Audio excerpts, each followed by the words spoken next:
Hey everyone, thanks for joining me here on Teslanomics Live. I'm your host, Ben Sullins, and what we do here is we recap the biggest Tesla news from the week that has passed, and I talk about any other things that we have going on with the channel.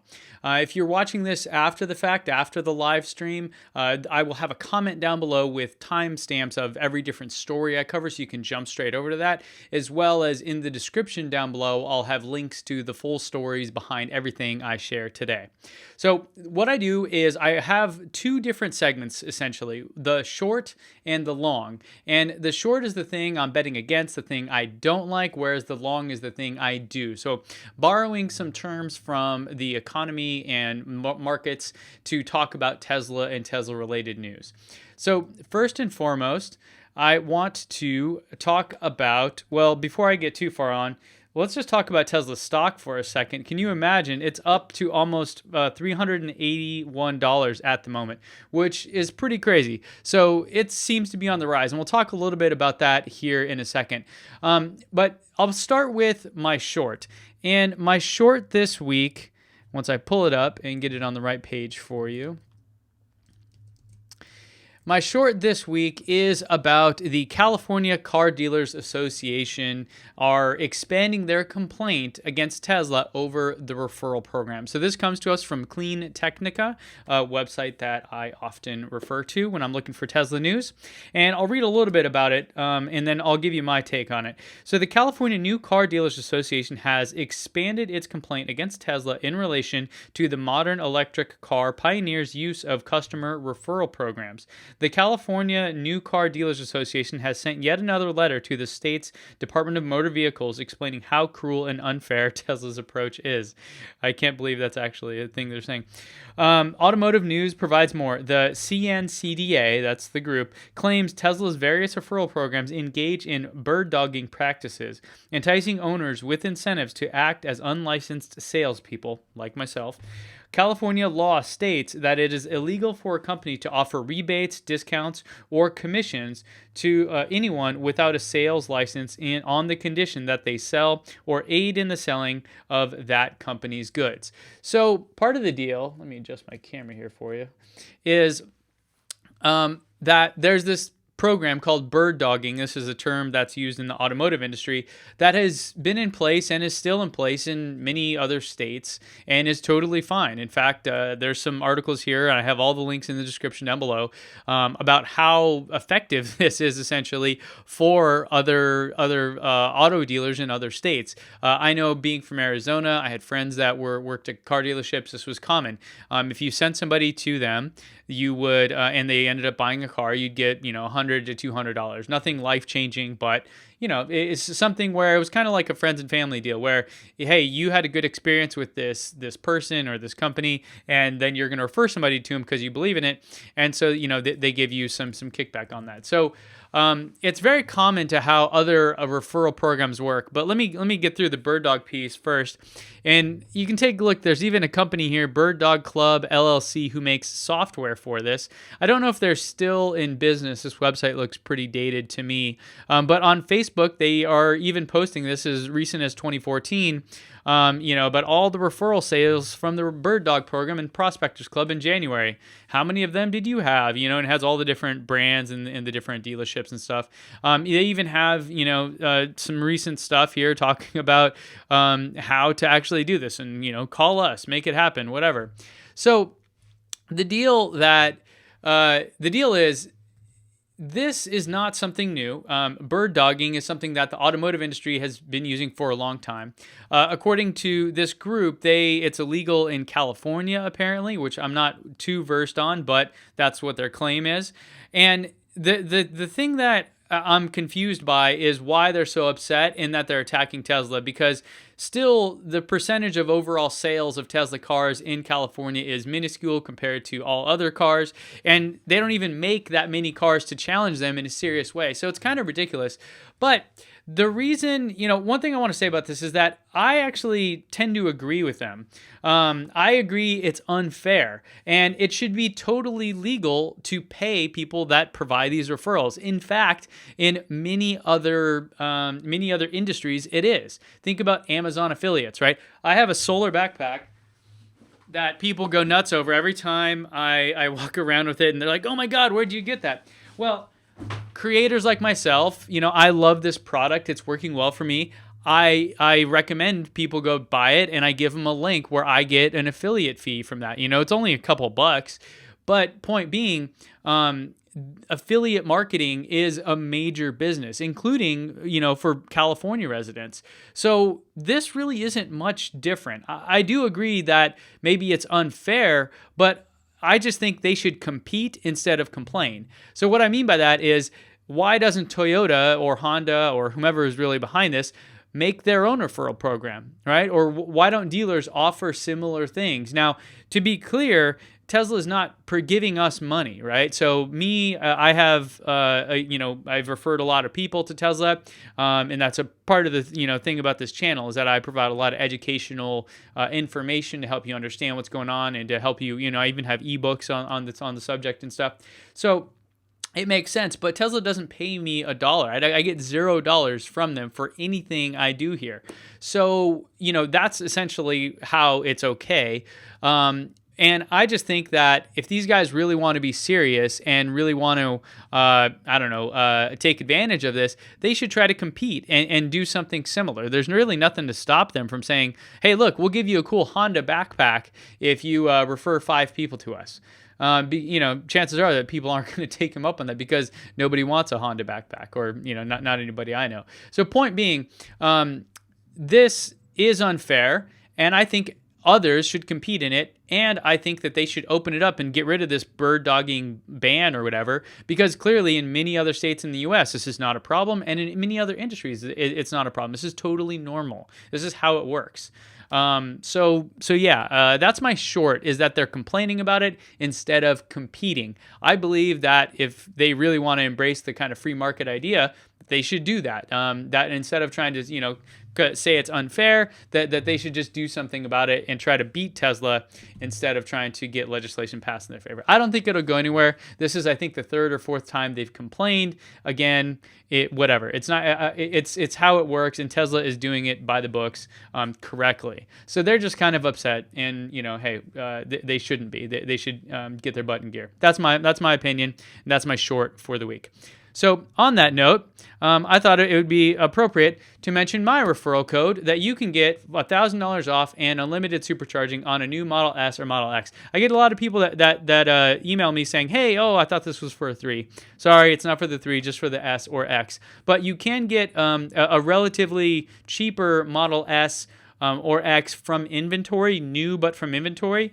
So that might be a way to save money if you're looking at this and you think it's way out of range. Now, one of the fun things that we get a benefit here, again, not monetary compensation, is we get event invites. So the more people that we share this with, the faster we're transitioning over to that sustainable form of transportation and energy. And also, I get these event invites, which then in turn gives me more opportunity to share with you this kind of amazing journey and transformation that Tesla is helping us realize in our world. So share that. If you're in the market for a new S or X, please go ahead and use it. And then if you know others, you can send it to them as well. Again, I don't get any money out of this deal. I just get kind of cool perks here and there that are fun. And of course, I like to share this with you yet again. Okay, so enough of that. Let's get on to some more positive news. And with that, I want to talk about my long. And my long for the week is, wait for it, that Samsung is challenging Tesla with a long-range battery technology. Now, I'll read you a little bit here from this piece on Teslarati. It says, Samsung SDI revealed its latest battery technology at the Frankfurt Motor Show this week that could challenge Tesla for long-range battery supremacy. Samsung's cylindrical lithium-ion cells, when grouped into battery modules, will reportedly extend electric vehicle range from 600 to 700 kilometers, 372 to 435 miles for us in the United States. That is pretty amazing, and I'm super excited about this. Samsung had some quotes about it, and they said its users can change the number of modules as they want, as if they place books on a shelf. For example, if 20 modules are installed in a premium car, it can go 600 to 700 kilometers. If 10 to 12 modules are mounted on a regular sedan, it can run up to 300 kilometers. This pack is expected to catch the eyes of automakers because they can design a car whose mileage may vary depending on how many modules a single pack are installed. So, I'm long on this because this is all about the EV revolution, and that's what I'm all for. Tesla happens to be doing it the best, which is why I'm a big fan of them. But point being, if Samsung is doing this, if they have a battery tech that basically other companies can just buy and then put their own cars onto, kind of like a Android is for phones, right? You know, Apple has their phone, which is exactly what everything they want it to be, and that's it, and it's great. But then Android says, hey, here's the framework for a smartphone. You make whatever you want, but here's the framework and the operating system, and everything will just work for you. If we're getting towards that with EVs, I think we're truly seeing a revolution, and this is a big part of how I see Tesla more as a platform rather than a specific vehicle or specific product, right? It's more about the overarching vision of what they're making, and I'm long on this because it could mean that we could see a lot of competition in the EV space above and beyond the short range kind of ones that you see out there today. You know, even Nissan releasing the Leaf, only getting 159 miles on a charge, blows me away that people are seriously doing this when the technology exists and they can easily get above and beyond that. But for whatever reason, they're deciding that it's not. So I'm long on this. I think competition is great for the market, and I think that if a serious challenger, uses this to compete with Tesla, then that will push Tesla even harder, and then they'll come up with better products. And in the end, we as consumers, more generally, the planet wins because we're doing something good to reduce the overall CO2 emissions. So I'm long on that, and I wish them all the success. I don't really care for the company that much, but I do love that this is the way that the technology is evolving. All right. Now I want to talk about something else I'm super excited about. And first, I have to thank the over 500 of you that completed my survey last week. Now, I know I sent a big, long email, and the survey was really long. And actually, I'm going to send out an update about that later today, hopefully. But if you're unfamiliar with what I'm talking about, basically, I'm coming out with a new online course. Now, I've been presenting information. I mean, if you think about what we do on this channel, it's essentially I take some data and I find some insights from it. I try to derive the meaning, tease out what the story is, and then I put that into a digestible form. I present that to you visually here. Now, in video form, we have some cool things like B-roll and effects and animations and things we can do. But I've been doing essentially this same thing for a long time. I've been in the corporate world for over 18 years, and about the past 7 or 8 is when I really learned how to use data in my presentations, as well as just how to design my presentations to tell a story and have the message come across and make an impact. So I'm putting together an online course for you, which will have lessons, it will have a Q&A, it'll have quizzes, it'll have all kinds of stuff, we'll have discussion forums, and that's all coming out in probably a month or two if I can really get my button gear. But here is essentially the outline of that, and what I wanted to share with you today is the ability for you to get early access. So if you go to teslanomics.co/beta1, all I ask is for your email, and that will get you on a list that will get you early access to this course. And what I'm going to talk about in the course are things like visual perception, how humans actually perceive shape, size, and color in order to turn that image into something that they make sense, like when you see a line chart or a bar chart or something like that.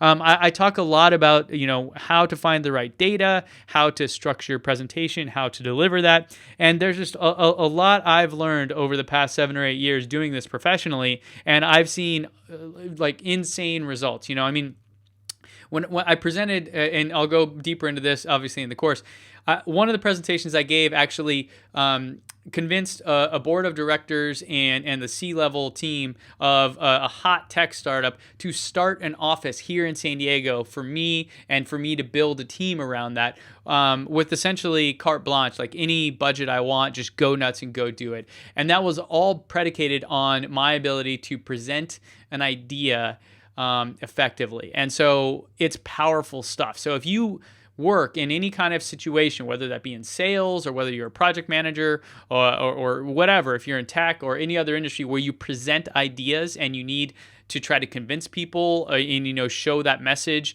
I can teach you how to do that. And I've done it quite a bit. So I'm putting together this course. If you want early access to it, if you're into that kind of thing, go to teslanomics.co/beta1 and stay tuned for more on that coming up. So thanks for that little intermission. Now I'm going to get back to the news, and I'm going to kind of run through these next ones relatively quickly, and all the links to the full articles and descriptions and everything are in the description down below, so you can click on that, and then I'll jump right over to Q&A. So next, the thing to talk about is the battery swapping machines. And so we've seen this before, right? This isn't new. Tesla even demoed this, but they have, and let me see if I can make that a little bit bigger for you. They have filed a patent here to enable this new technology so they can switch out the battery on your Tesla in something like under 15 minutes. And so this is something they've tried before. Apparently, maybe it didn't work. And now if they're going to do it, this will be awesome. I think that imagine instead of sitting there and charging forever, you can just go pop in your battery. Now, I imagine the cost of this would be pretty high and that there's some quality issues. But like, for example, what happens to the battery warranty when you get a new battery and just swapped out? I don't know. So anyways, I think this is pretty cool. Link to the description down below. Go check it out. Love to know your thoughts. Next, we have the police in Denver are using a converted Tesla Model S into a police car. Makes total sense. The 0 to 60 time is unparalleled. So you want a car that can chase down other people if you need to. Also, there are all kinds of other benefits here. So pretty cool. I know we've seen this also in Luxembourg, and so I think it'll be a trend that we continue to see more of. Next, we have Elon tweeting about the semi-truck unveil. So the semi-truck unveil and test ride, I can't wait for that. I feel like I've been waiting since I was 5 years old to go ride in a semi. Is October 26th in Hawthorne. I was just there, and it's going to be fun. So I should be getting an invite, and I can't wait to share that with you and see what's going on. So also, somewhat related to that, the stock has been on an absolute tear. Where are we at right now? Do I have the ticker up? Yeah, 383. I mean, the stock is just on an absolute tear right now this past few days. And I linked to this article from the Motley Fool just from actually over 12 days ago, talking about that just before it kind of went on this tear, because I'm curious, what is causing it? It does seem to be the timing, anyways. It seems to be correlated with Elon when he tweeted this out, but that seems crazy to me because we already knew the semi-truck unveil was coming. In fact, it's a month later than originally stated, so I don't know why that would have that effect, but yeah, there you go. Okay.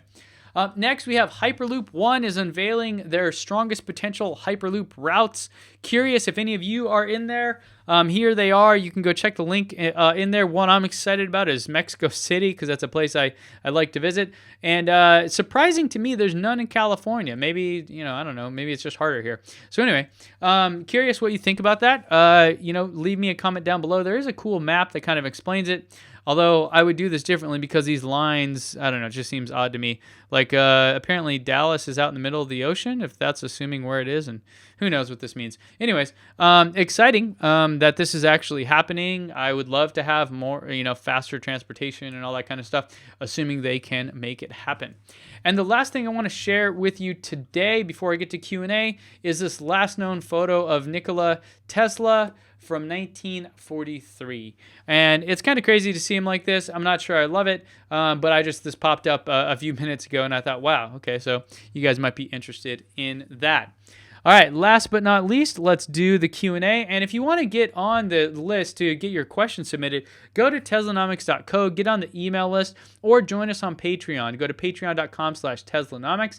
And once you get on there, every Monday before I put all these together, I send out an email, and I give you the link to submit those. And then I go through them. I don't get to answer all of them, but I try to get as many kind of the broad themes together as I can. So, for example, Daniel is asking, what are your opinions on the 2018 Nissan Leaf? Would you ever purchase one? So I did on last week's broadcast, I talked about this. I think that it's great that it is becoming more mainstream. I like the progression that they're making, but I am disappointed in the actual performance. Now, people have told me that that they're going to be coming out with a longer range one. Instead of a 40 kilowatt hour pack, a 60 kilowatt hour pack, which would put them over 200 miles on a charge. I think that will be pretty compelling. And depending on the price, yeah, I totally would. In fact, before I bought my Model S, that's what I was looking at, because it really probably is today, the best EV on the market. Besides Teslas. Originally I had just basically excluded Tesla from my brain because I assumed they were $100,000. Then, after I found out that you can buy a used one for almost half price, that's when I realized that it could become a reality, and that's how I ended up purchasing my Model S. So there you go. All right. Thanks for the question, Daniel. Next, Warren asks, will there be all-wheel or front-wheel drive for the Tesla Model 3? When will it be available? What will it cost? So, disclaimer that nothing officially has been announced. There will be all-wheel drive. We do know that. Front-wheel drive, I would say, is extremely unlikely. If not, I'm just going to say no. That's not going to happen. Because second off, I want my frunk. And don't be messing with my frunk.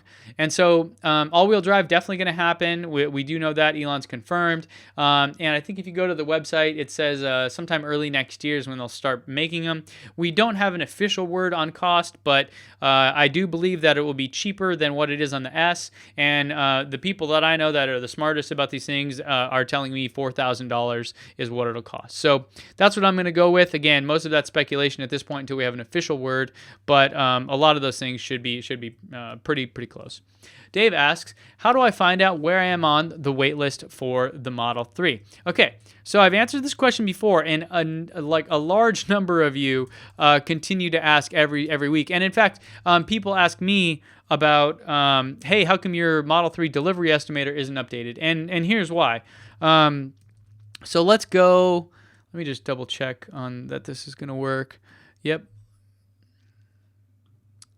Okay, so let me show you here. Let me pull over to my browser so you can see. Okay, so I'm on Tesla.com/Model3. I've already signed in, and then I go down to reservation holder update. I click check your estimated delivery, and bam, it shows you exactly where you are. It tells you your dates. So this is how you find out. You go do those things, and yeah, you get your answer. So there you go, Dave. Go to Tesla.com/Model3, click on that, sign in, and Bob's your uncle, as they would say. Joe asks, do you believe that Tesla will be coming out with more Tesla models? Yes, absolutely. In fact, I have a video later this week talking about the Tesla Model Y, which I think is going to be really exciting. Also, the Tesla Semi. And just recently, Elon has hinted that there will be a pickup truck coming potentially after the Model Y. So yeah, I think down the road, what we're going to see, and in fact, what he said was, how about a mini version of the Semi, which, by the way, I think is a tremendous idea. Until I started researching semis and trucking, which I would have never done had Tesla not been doing this, I didn't realize how much, what percentage and how big of a market it was, the kind of smaller commercial delivery trucks, right? So there's the big long haul stuff, and apparently something like 85% of anything over 500 miles goes by train instead. So, there's a huge chunk that comes below 500 miles. But then also there's a huge chunk of the shipping industry, which is from the local distribution center to, the store or whatever. So yeah, they're going to be coming out with a lot of models. I think the Semi, obviously we have announced. The Model Y, we have a little bit of detail about, and I have a video coming out on that. And then maybe a mini version of the Semi, or more of a commercial type truck.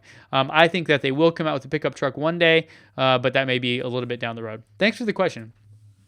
Mike asks, has Tesla released any Model 3 delivery production numbers since the original 30 in July? Not officially. And in fact, it was 50 in July. Just to be clear, the 20 were made for testing and those kind of things for the manufacturer, the engineering team. And those weren't test vehicles, though. They were production vehicles. So 30 were made that were delivered. Now, in addition to this, there were some photos, I think a week or so ago, and I think I covered it last week, where somebody saw a VIN number that indicated they may have produced 150 in August. Now, there's some, whether or not the VIN numbers add up in the same way that we think they will, different kind of story, but yeah, nothing official yet. I would expect to see some update at the Q3 earnings call, which I don't believe has been scheduled yet, but should be maybe sometime late October. Wayne asks, any update on CA Bill 1184? Would be great to have this EV rebate when I pick up my Model 3 in February 2018. So you should be good to get the full 7,500 and the 2,500 California rebate should still be in place. I actually haven't been able to find any news on this. So thank you for everybody. I think we got over 1,000 signatures on the petition to try to get them to pass this. But in case let me put some context around this.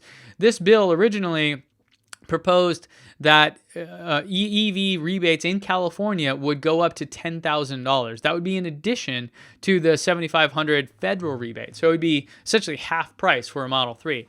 Now, they changed it, and now they're issuing what they want is a study to figure out what the cost would be to essentially level the playing field. So I still think this is a good bill, and it still has verbiage in there to talk about basically eliminating price as the differentiator between EVs and non-EVs, and I think that's a big step forward. I think in California this will be huge for us. The big question, I think that the reason they changed it was because they didn't know how they would exactly pay for it. So we'll see how that goes. And if and when we have official updates, I will definitely share them with you. So thanks for the question, Wayne, and thanks for keeping me on top of it. Isaac asks, do you think we will see the Supercharger V3 or the next-gen Roadster at the semi reveal? It's hard to say. I don't know. Probably not the next-gen Roadster. They'd probably have a separate unveiling for that. Maybe the Supercharger V3, which would make sense because it would coincide with maybe how the semis are going to charge. So if anything, I would say Supercharger V3. I doubt they would combine the next-gen Roadster because that sounds like a totally separate fun event. Thanks for the question.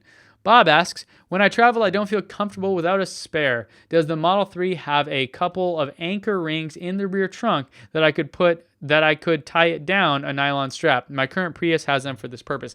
Bob, I don't believe so. There were some folks Tesla Geeks. Somebody got some pretty good footage of the trunk. They wouldn't let me see it when I got my test ride. Yeah, I don't know, but essentially you can't put it underneath. Obviously, that's where the battery is, and the trunk doesn't look very big. I mean, you could just throw one in there, but it'd be, I don't know. You may be able to fit one in the front, but again, that was pretty small. So, yeah, sorry, but I think the answer is no. We'll find out more, obviously, as time goes on here. Rick asks, when do you think the $7,500 federal rebate for the Model S will begin to be reduced? So this is known as the phase out. I estimate, and I did a whole video on this, and I actually use a statistical model to come up with this stuff. This wasn't just kind of, finger in the air. This was, as good as I could reasonably estimate. And I estimated that Tesla would hit the 200,000th car sold in the U.S. by the end of Q4 this year. That's assuming that their production ramp works how they are predicting it to be, and the Model S and X sales continue kind of on the path they've been. Now, Elon has stated, however, that they will do the right thing regardless of short-term profits or short-term gain, because they think that obviously this could help them bigger in the long term. And so there's a lot of people speculating, and I'm one of them, that instead of actually selling their 200,000th car in the US this year, and by selling, the way that the IRS defines it, you actually have to take delivery of the vehicle, right? So they can sell them all they want, but this is how many actually are, you hand the keys over, sign the title, blah, blah, blah, that kind of thing. So I and many others think that they will hold off, and potentially earliest possible January is when they'll hit that number, which means the phase out will begin 2 quarters later. So that would be Q3 of next year is when the phase out would begin. And I think it would be Q2 of 2019 before there's no more rebate at all. But I could be wrong about that last one, but go check my video on that. I have a video. You can search for it on the channel. So hope that helps. Larry asks, I spent 6 months in Florida and 6 months in Illinois. Would it be safe to have a Tesla plugged in for that length? Yeah, it should be fine, Larry. Assuming it's indoors, of course, would probably be would be the best bet. But there's kind of a saying, a plugged in Tesla is a happy Tesla because it'll do updates and things like that. And so not having it plugged in could be a problem, wouldn't be as good. So yeah, should be fine. And the reason I say that, unlike your phone or whatever. The charger for the Tesla is actually built into the car, and it's highly intelligent type system, right? The battery itself has these thermocooled system where it keeps the cells at the perfect temperature at all times, all kinds of stuff. So they've really designed it well, and yeah, it should be totally fine. So thank you for everyone that has joined me today. I am going to wrap things up here just by mentioning the videos for later this week. Stay tuned on Wednesday. It should be Wednesday. I'm having talking about the Tesla Model Y, everything we know. And then Friday, I've got another little surprise for you. And by the way, thanks to everybody that left a comment on last Friday's video, which was about my kind of story of how I got here, how I became a data geek, all those kind of things. It's taken me actually a long time to make that video. And the response was overwhelmingly positive. So thank you to everyone. And don't forget, if you want to ask the questions or anything like that, go get on our emails at Teslanomics.co. And lastly, remember, when you free the data, your mind will follow. Thanks for watching.